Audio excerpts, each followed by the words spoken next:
내려주시는 은혜에 합당한 그 믿음의 고백이 계속 우리의 삶의 자리에 드러날 수 있기를 바랍니다.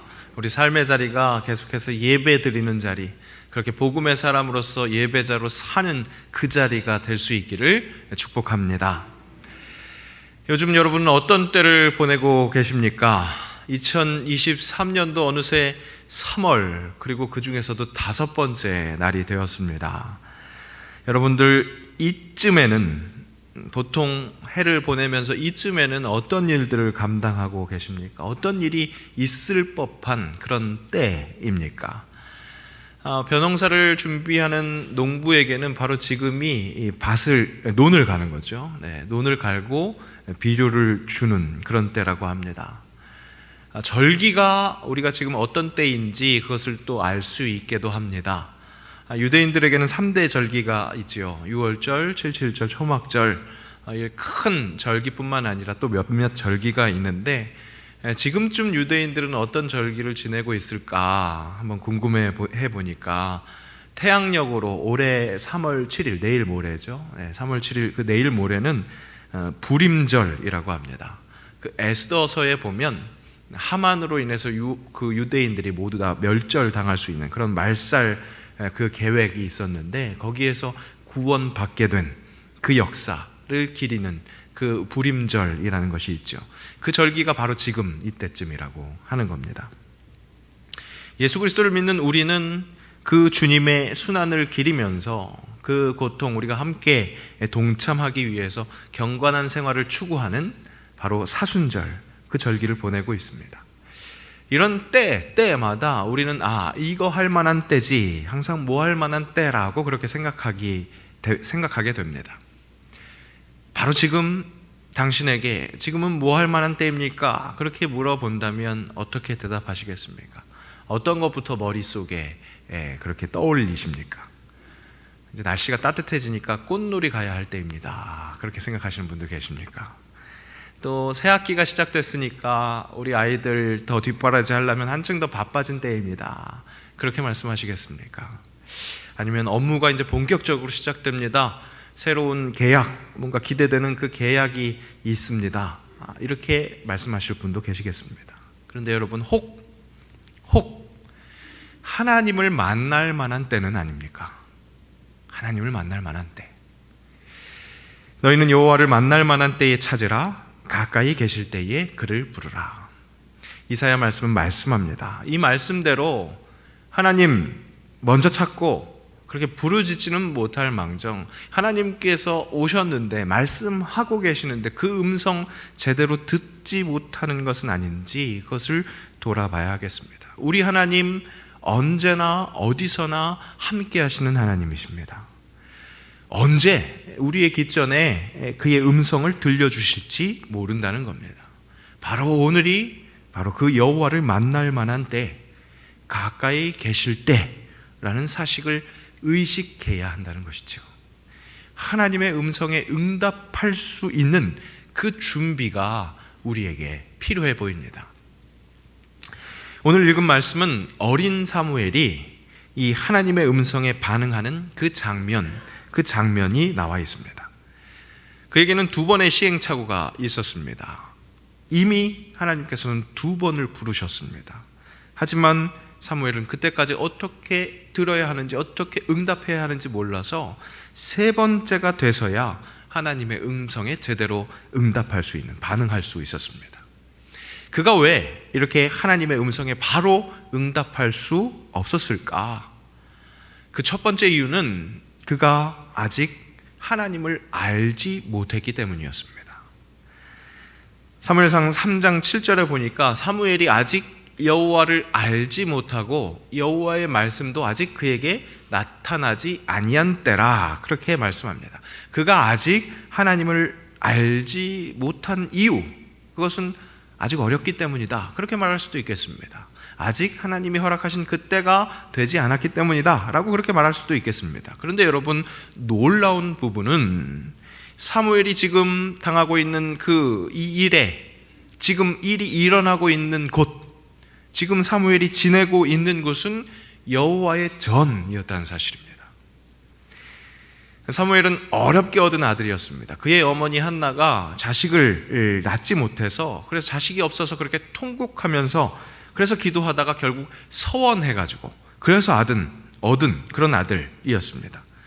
그 귀한 아들을 이 어머니 한나는 서원한 대로 나실인으로 그렇게 온전히 드렸습니다. 그러니까 대제사장 엘리의 수발을 드는 그런 아이로 여호와의 전에 거하게 그렇게 했다는 겁니다. 그렇게 여호와의 전에 거함에도 불구하고 여호와를 알지 못했던 겁니다. 우리에게도 경각심이 있어야 하겠습니다. 교회를 그렇게 들락날락 하는데 실은 하나님에 대해서 알지 못하는, 그분의 사랑에 대해서 충분히 알지 못하는 그런 모습은 아닌지, 그저 부모가 시킨 대로, 우리를 이끌어준 사람들이 이끌어준 대로, 또 습관대로 그렇게 이끌려왔다면 이제는 다시금 결정적인 순간, 그 순간을 사모해야 합니다. 오늘 사무엘이 하나님의 음성을 듣는 순간, 그런 결정적인 순간을 사모해야 한다는 겁니다. 이 사무엘이 아직 하나님을 알 수 없었던 것, 그것은 시대적 배경도 하나의 원인이었습니다. 3장 1절에 보니까 아이 사무엘이 엘리 앞에서 여호와를 섬길 때에는 여호와의 말씀이 희귀하여 이상이 흔히 보이지 않았더라. 여호와의 말씀이 희귀한, 이상이 그래서 흔히 보이지 않는 사사시대였습니다. 영적 암흑시대였습니다. 왕이 없어서, 사사기는 그 시대를 그렇게 기록하죠. 자기 소견에 옳은 대로 행하는, 왕이 없으므로 기준되어야 할 것이 기준이 되지 못함으로 생기는 그 혼란스러운 그 영적 암흑기, 그 시대였다는 겁니다. 그가 속해 있는 그 환경, 그 시대가 그렇게 하나님을 알기 어렵게 한 그런 것이었습니다. 그렇습니다. 우리도 바로 그런 영적 어둠의 시절을 살아가고 있다, 그렇게 말할 수 있겠습니다. 그 어느 때보다도 자기 소견에 옳은 대로 살고 있는 우리의 모습, 그래 내가 하나님을 알지 못하는 것, 그것은 내가 어쩔 수 없는 지금 이 환경이야, 그렇게 이야기할 수도 있겠습니다. 그런 영적 어둠의 시절을 표현하기 위함이었었는지 오늘 하나님께서 사무엘을 찾아오셔서 말씀하시는 때, 그때는 바로 밤입니다. 사무엘이 하나님의 음성에 바로 반응하지 못한 이유 두 번째는 바로 여기에 있습니다. 그때가 밤이었다는 겁니다. 여러분, 밤은 뭐 할 만한 때이겠습니까? 눕는 때이겠죠. 눕는 때. 저녁이 있는 삶, 이 세대가, 이 시대가 추구하는 라이프 스타일입니다. 이제 우리나라 이 문화도 많이 변해서 이제 더 이상 내가 꿈꾸는 어떤 그 성공을 위해서 밤낮 없이 그렇게 아둥바둥 그렇게 살아가는 것, 그것은 옛날 의식이다, 그런 의식들이 자리 잡고 있습니다. 저녁이 있는 그런 여유를 추구합니다.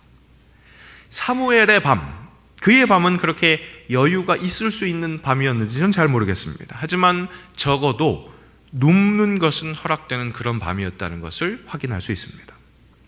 자, 어두운 밤, 사무엘을 부르는 소리가 있었습니다. 이렇게 캄캄한 밤, 누구나 다 누워있는 그때 나를 부르는 소리는 당연히 엘리 대제사장뿐이다 라고 생각한 사무엘, 엘리 제사장에게로 갑니다. 가서 여쭙습니다. 그랬더니 엘리는 이렇게 대답합니다. 나는 부르지 아니하였으니 다시 누우라, 다시 누우라, 그렇게 이야기합니다. 밤에 눕는 것 당연한 것입니다. 엘리도 사무엘도 그렇게 생각했습니다. 그런데 또 부르심이 있습니다. 그래서 또 나가서 여쭙습니다. 당신이 나를 부르셨기로 내가 여기 있나이다. 하지만 이번에도 엘리는 이렇게 대답합니다. 내 아들아, 내가 부르지 아니하였으니 다시 누우라, 다시 누우라. 어린아이가 밤에 헛것을 봤나? 그렇게 생각한 엘리, 그래서 거듭 나오는 그런 사무엘 보니까 애가 몸이 좀 허해졌나? 그렇게 안쓰러운 마음이 들었는지 이번에는 내 아들아, 그렇게 이야기하면서 다시 누우라, 다시 누우라, 그렇게 말합니다. 밤이라는 시간에 대해서, 이 밤이라는 때에 대해서 고정관념에 사로잡혀 있는 겁니다. 그 밤이 바로 만날 만한 때였는데, 가까이 계실 바로 그때였는데, 그런데 말입니다. 그야말로 영적 암흑기입니다. 캄캄한 밤입니다. 사무엘에게 그 누구도 하나님에 대해서 알려주지 않았습니다. 그렇게 말씀해 오신다면 어떻게 대답해야 하는지 이 제사장 엘리마저도 가르쳐주지 않았고, 그마저도 이 상황을 지금 거듭 부르시는 하나님의 음성을 그 음성으로 읽어내지 못하고 있는 겁니다. 이런 영적 상태, 그 시대, 그것은 그 사람들에게로 한정되지 않습니다. 바로 우리가 살고 있는 지금, 우리가 지금 밤이라고 여기면서 누워만 있는 것은 아닌지, 하나님이 말씀하실 만한 때가 아니라고 나 혼자 그렇게 먼저 단정 짓고 있는 것은 아닌지 돌아봐야 한다는 겁니다. 한밤중에도, 아니 오히려 한밤중에 찾아오시는 하나님이십니다. 우리의 영적 상태가 너무나 나태해져 있습니까? 계속 누워만 있습니까? 그래서 하나님 찾아오시지 않을까요? 그렇지 않습니다. 태평성대를 이루어서 늦게까지 누워있다가 저녁 때가 되어서, 저녁 때 눕는 건데, 밤에 눕는 건데 저녁 때가 되어서야 일어나서 왕궁 옥상을 거닐다가 그 시험에 든 다윗, 남편이 있는 아내, 그 아내를 그렇게 범한 것, 거기에서 머무르는 것이 아니라 그 남편 우리아를 죽일 때까지 전혀 문제의식을 느끼지 못한 그런 한밤중에 있던 다윗, 그 다윗에게도 하나님은 나단 선지자를 보내서 말씀하십니다. 그 한밤중에 깨워 말씀하십니다. 일깨우십니다. 나의 상태가 하나님에 대해서 아무도 가르쳐주지 않아서, 그래서 배운 것이 없어서 깜깜한 그런 밤 같은 상태입니까? 영적으로 잠자고 있는, 영적 시야가 완전히 막혀있는 것 같은 이 엘리 대제사장을 통해서도 하나님은 하나님께 어떻게 응답해야 하는지를 배우게 하셔서 결국 하나님의 음성을 듣게 하시고 답하게 하십니다. 이 대제사장 엘리 옆에 있었지만 가르쳐주지 않으니까 하나님에 대해서 모르고, 하나님의 음성도 모르고, 그 음성에 대해서 어떻게 대답해야 될지도 몰랐던 이 사무엘, 그래서 하나님의 음성을 결국에는 못 듣게 되었습니까? 아닙니다. 하나님은 그 엘리를 통해서도 가르치심으로 듣게 하시고 그 응답에 합당하게 응답할 수 있게 하십니다. 엘리를 들어 쓰셔서 배우게 하시는 것 확인합니다. 여호와께서 세 번째 사무엘을 부르시는지라 그가 일어나 엘리에게로 가서 이르되 당신이 나를 부르셨기로 내가 여기 있나이다 하니, 이제 그때 알아들은 거예요. 엘리가 여호와께서 이 아이를 부르신 줄을 깨닫고 엘리가 사무엘에게 이르되 가서 누웠다가 그가 너를 부르시거든 내가 말하기를 여호와여 말씀하옵소서 주의 종이 듣겠나이다 하라. 이렇게 완전히 눈에 감긴, 다시는 쓰임받을 수 없을 것 같은 그 엘리 대제사장을 통해서도 가르쳐 주시고, 그래서 주의 음성을 듣게 하시고 그 음성에 응답하게 하시는 것이 우리 하나님이십니다. 내가 내 삶에서 먹고 살 일이 너무나 바빠서 그 어둠 속에 계십니까? 그 캄캄한 속에 계십니까? 그 속에서도 하나님 찾아오십니다. 예수님이 제자들을 만나러 가셨던 그때, 지지난주에도 확인했었지만 어부들은 그물을 끌어올리고 있었고 그 그물을 정리하고 있었고, 세리들은 세리로서 그 삶의 자리에서 자기가 어떤 일을 하는지도 모르고 그저 바쁨으로 열심히 하고 있는 그 속에서 예수님 오십니다. 나를 따르라 말씀하십니다. 그 어둠 속에도, 그 밤 속에서도 오시는 하나님이시라는 사실입니다. 내가 속한 모든 세계가, 이 시대가 너무나 깜깜한 세상입니까? 그래서 내가 하나님의 말씀 듣지 못합니까? 하나님 말씀하시지 않을 것 같습니까? 아닙니다. 영적 암흑기라고 불리는 신구약 중간기, 여러분 그 시대가 400년이었습니다. 이제는 다시는 하나님의 말씀이 들리지 않을 것 같았습니다. 그저 깜깜하게만 하고 절망만 있을 것 같았습니다. 하지만 바로 그 시대를, 그 침묵을 뚫고 우리 예수님이 이 세상에 강림하셨습니다. 정말 다시는 말씀이 임하지 않을 것 같은 그 시대, 깜깜하게 그지없던 그 땅에 말씀이 육신이 되어 우리 가운데 거하시니 우리가 그의 영광을 보니 하나님의 독생자의 영광이요 은혜와 진리가 충만했더라. 그렇게 말씀할 수밖에 없는 그 예수님이 침투해 오신다는 겁니다. 뚫고 들어오신다는 겁니다. 하나님을 만나는 시간, 그분의 음성이 들려지는 시간, 지금의 나의 상태가, 지금 우리의 환경이 꿈도 꾸지 못할 상황입니까?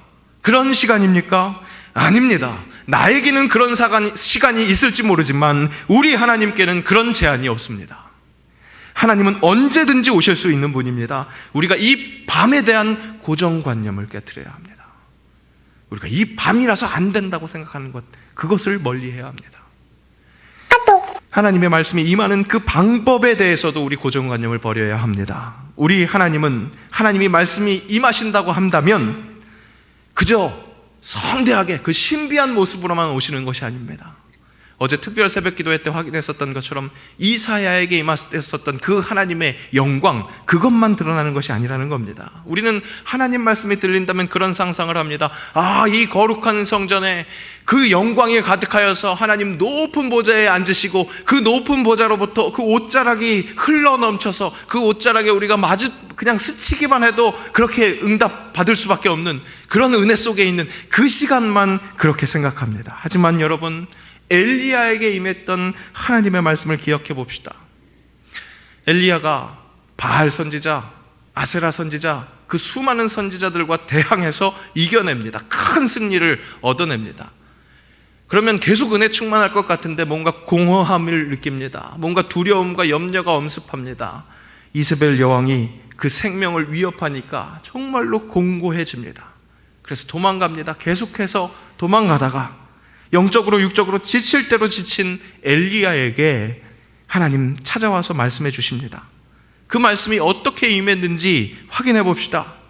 여호와께서 이르시되 너는 나가서 여호와 앞에서 산에 서라 하시더니 여호와께서 지나가시는데 여호와 앞에 크고 강한 바람이 산을 가르고 바위를 부수나 바람 가운데에 여호와께서 계시지 아니하며 바람 후에 지진이 있으나 지진 가운데에도 여호와께서 계시지 아니하며 또 지진 후에 불이 있으나 불 가운데에도 여호와께서 계시지 아니하더니 불 후에 세미한 소리가 있는지라.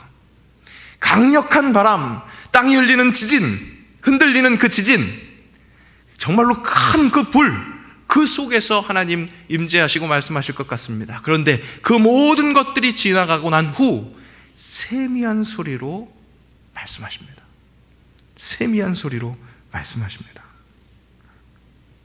그저 세미한 소리로 다가오신 하나님, 하나님의 영광, 우리에게 다가오시는 그 주님의 임재는 그렇게 조용히 다가오기도 합니다. 아무 일도 일어나지 않을 것 같은 그 캄캄한 밤, 한밤에 도둑같이 임하시는 우리 하나님이시라는 겁니다.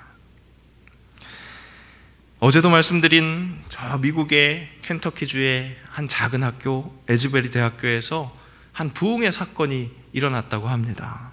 우리가 같이 살고 있는 이 시대에 불과 얼마 전에 2주 넘도록 그 예배가 끊이지 않도록 그렇게 예배할 수 있도록 성령의 그 기쁨이 허락되어서 계속해서 예배했었던 전 세계 사람들까지 모이게 됐던 그 부흥의 자리, 물론 어제도 말씀드린 것처럼 그 자리가 정확하게 어떤 자리였는지 그건 우리가 판단할 수 없습니다. 그 이후에 열매가 더욱더 아름답게 맺어지기를 바라는 것, 그런 것이 필요하겠습니다. 그런데 그 신비한 일, 하나님께서 함께 임재하셨던 그 영광을 느꼈던 그 많은 사람들이 그래서 회개하고 참회의 기도를 계속해서 함께 할 수밖에 없었던 그 자리는 뭔가 대단한 자리가 아니라 일상의 자리였다는 겁니다. 매주 예배드리는 학교에서 의무적으로 드리는 그 채플에서, 그 속에서 언젠가 들었을 법한, 아니 매주 들었을 것 같은 그 메시지, 사랑하십시오. 하나님 사랑이십니다. 그 하나님의 사랑을 체험하십시오. 그 메시지에부터 시작된 그 말씀의 울림이 회개와 참회의 기도로 이어졌을 때, 그때 성령의 역사를 뜨겁게 체험하는 많은 사람들이 더욱더 많이 늘어나게 됐다는 것, 확장되었다는 것, 우리가 그것을 기억해야 합니다. 일상의 자리에서 아무렇지도 않게 아주 세미한 소리로 다가오시는, 영적 어둠일지라도 캄캄한 그 세상 속에서도 우리와 같은 시대에 정말 다시는 하나님의 말씀이 임할 것 같지 않은, 너무나 어려울 것 같은 이 시대 속에서도 하나님 그렇게 한밤중에 도둑처럼 다가오신다는 것. 여러분, 여러분의 깜깜함, 그것이 세상 다른 일들로 인해서 바빠서 오는 영적 어두움입니까? 그저 너무 나태해져 있어서 계속 누워있는 그런 어두움입니까? 배우지 못해서 어려서 겪고 있는 그런 어두움입니까? 그 모든 상황을 뚫고 나오시는 하나님, 말씀하신다는 그 사실을 기대하시기 바랍니다. 하나님은 오늘도 말씀하십니다. 그리고 그 놀라운 은밀한 그 구원 계획을 우리에게 알려주십니다. 내 친구라, 그렇게 말씀하십니다. 아뉴스데이라는 영화에 이런 명대사가 나옵니다. 신앙이란 온종일 물음표 속에서 순간의 희망을 보는 것. 온종일 물음표 속에서 순간의 희망을 보는 것. 일상이 너무나 캄캄해서 온종일 물음표만 가득하십니까? 오늘도 가보지 않은 길에서 온갖 염려와 두려움, 그것으로 포위당하셨습니까? 그런 한밤중에 섬광처럼 피어오르는 그런 소망으로 찾아오시는 우리 하나님이라는 사실을 기억하십시오. 한밤중과 같은 우리의 삶에도 침투하시는 하나님, 가보지 않은 길, 하나님을 알아가는 그 길에서 아무도 가르쳐주지 않아서 응답하지 못할 것 같은 그런 상황 속에서도 닫힌 문을 두드리시는 우리 예수님이십니다. 볼지어다 내가 문 밖에 서서 두드리노니 누구든지 내 음성을 듣고 문을 열면 내가 그에게로 들어가 그와 더불어 먹고 그는 나와 더불어 먹으리라. 전혀 생각하지 못한 그 밤, 한밤 도둑같이 찾아오십니다. 도둑같이 전혀 예상 못한 그때 오시지만 진짜 도둑처럼 갑자기 우리 안방에 떡하니 들어오시진 않나 봐요. 그 문을 두드리신다 말씀하십니다. 문을 두드리실 때, 문 열려달라고 그렇게 요청하실 때 우리가 제대로 응답해야 하겠습니다. 고정관념, 그것이 가장 큰 장애물입니다. 오늘이 만날 만한 때요, 가장 가까이 계실 때입니다. 한밤중이라도 찾아오시는 그 하나님께 제대로 반응해서 제대로 응답하시기 바랍니다.